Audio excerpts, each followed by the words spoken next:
Hey guys, this is Jenna with Hill Valley Farm, and welcome to the breeding, what we have planned for our breeding season in 2023. We will be doing this in 3 parts because we have decided that this year we want to break it up, and so we're going really earlier than we've ever gone before. Still pretty early, so early January, late January, early February, early March, and then we will be going into later on in the year. So that's how we're doing this, and so this is the beginning of part 1. So let's get started.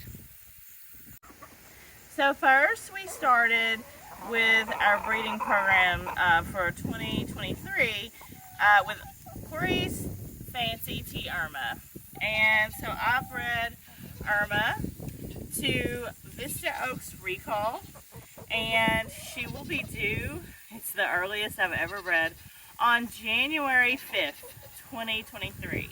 The reason I bred Irma so early is because I wanted to start her on a milk test that is a full lactation, and that is a 305-day lactation.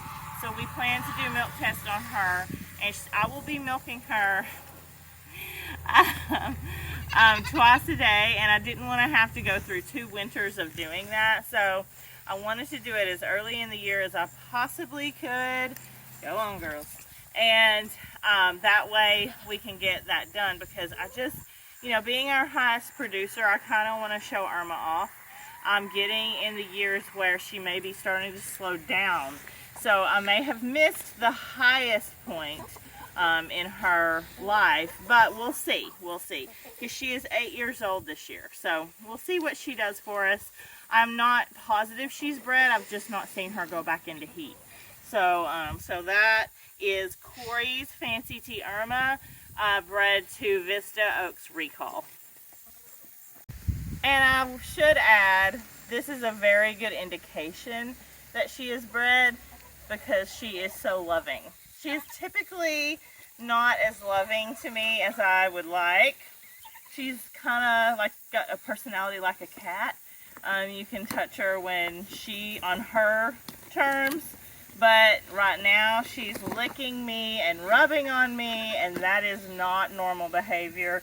And making others get away from me, that's not normal. So I am pretty sure she is bred.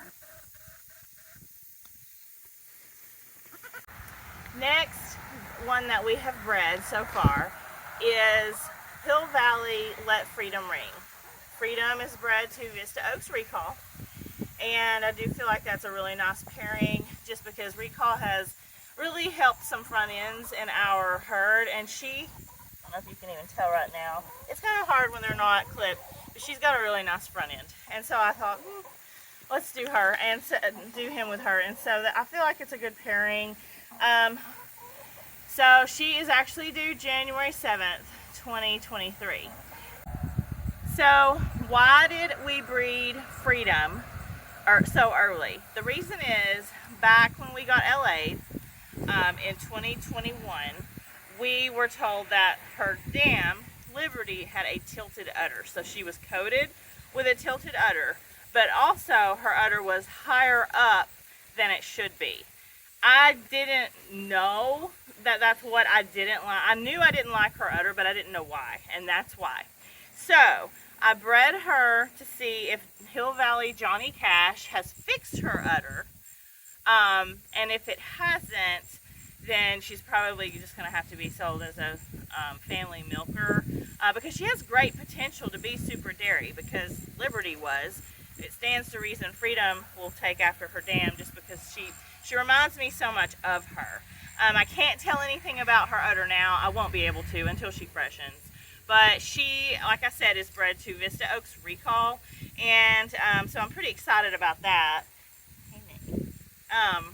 But yeah, so that is why we bred her early. I'm hoping that her udder is fixed. She's beautiful. She's got blue eyes, but not only that, I really like her conformation and what her front end looks like, her rear set, and her back legs.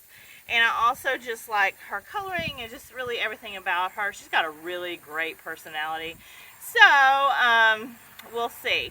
Hopefully Cash did his job and he fixed her udder. In all honesty, he has an outstanding pedigree. So I'm hoping that he will have come through for me on this one. So that is Hill Valley, Let Freedom Ring, and Vista Oaks recall. So that is the end of part 1 breeding season, and so next will be part 2. Thank you so much for watching. Be sure to subscribe and click the notification bell, because you will not want to miss the rest of part 2 and part 3 for our breeding plans for 2023. So thank you again, and we hope you guys have a awesome goat field day.